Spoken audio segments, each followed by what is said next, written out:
Browns announced Dylan Gabriel to be their new starting quarterback. Shedeur Sanders, it was still listed as the third string. They moved Flacco up to second string. And Shedeur had I guess the media came in the locker room and wanted to ask him just questions about how he felt about it. And this was his response. Vocally, anything to say? I guess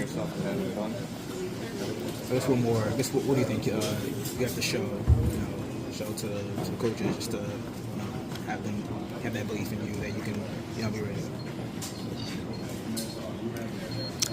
What can you say?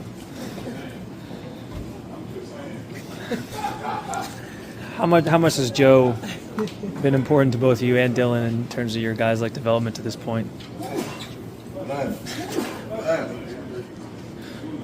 Man, y'all might as well. I got secondhand embarrassment, Brady. I'm just going to start off. I have secondhand embarrassment. If you, just for instance, when I had a daughter that was young and she's a little kid and she's going to karate and I'm taking her to soccer and all these other things. I'm like, every day's an interview, girl. You better not go around acting a fool and these mamas peg you as this or that. You have a kid. I'm sure I tell AJ McCarron, I'm teaching my son right now. Every day's an interview. Somebody's watching your ass. We're doing that as babies and kids. I don't understand how this grown-ass man in the NFL who's already receiving paychecks is acting the same way my daughter did at 6. That's the problem I have right out the gate. He's not helping himself whatsoever. Not only, in my opinion, with the NFL, because I don't know an owner or a GM that already we argue that, he got blackballed. He moved from the 1st to the 5th round, all this shit.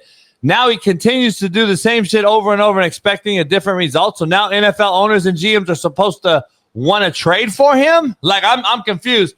And then macro level, Smitty, what is he doing to his own locker room and team? What is his own team looking at today?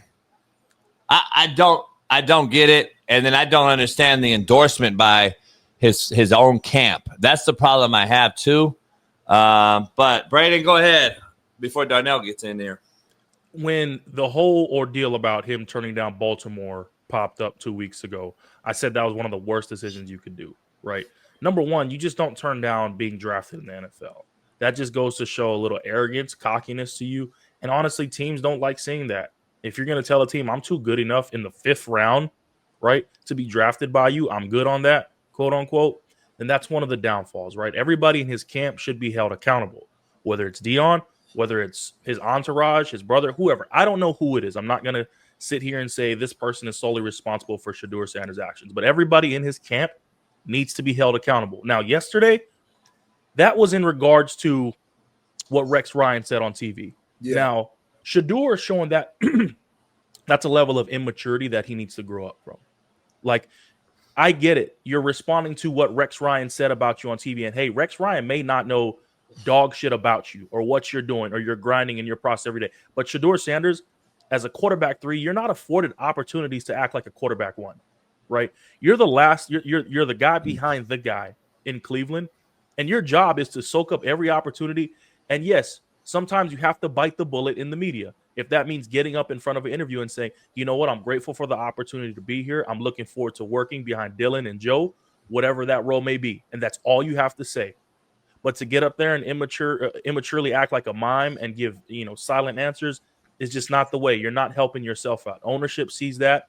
The GM sees that. The head coach sees that. And then honestly, if you're not getting and if you're not reading the room, like what Dylan Gabriel said yesterday in his presser, right, about the quote unquote perfect timing. I don't know if you guys saw that, but there's some animosity there. Hey, I was going to ask you. Yeah.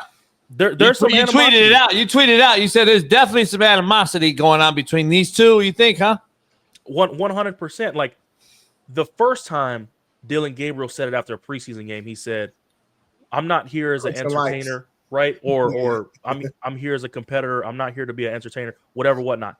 And he had to clarify it and said, no, this is not about Shedeur or whatever. Cool. Everybody gets it. But like Mike Tomlin says, 2 is a pattern now, right?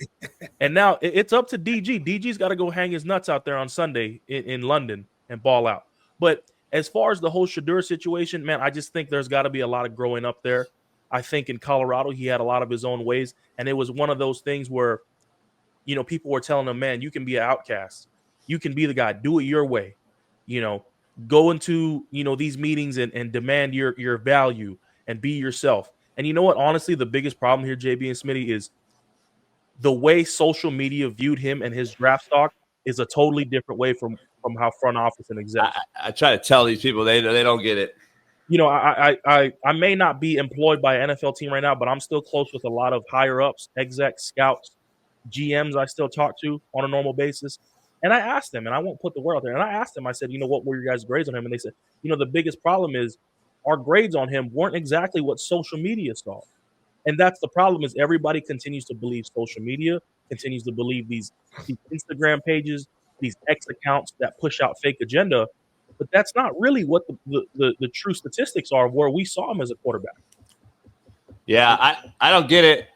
Smitty, real quick, D. Jones, you microanalyze everything. When are you going to call it out for what it is, though, D. Jones? Like, if you defend this, then you don't see the big picture either. Because, like, at the end of the day, if I'm the head coach Stefanski, I have to go in and talk to this kid now and say, hey, dog, this ain't about you anymore. You're still the third string quarterback. You need to, like, let's get you to the second string and get you in the game.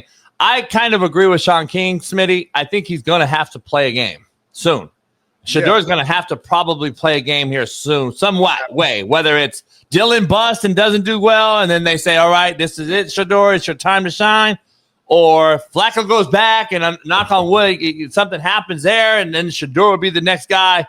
I just, at some point, he's going to get his shot, in my opinion. Yeah. And, man, oh, man, all eyes on you. Go ahead, Smitty.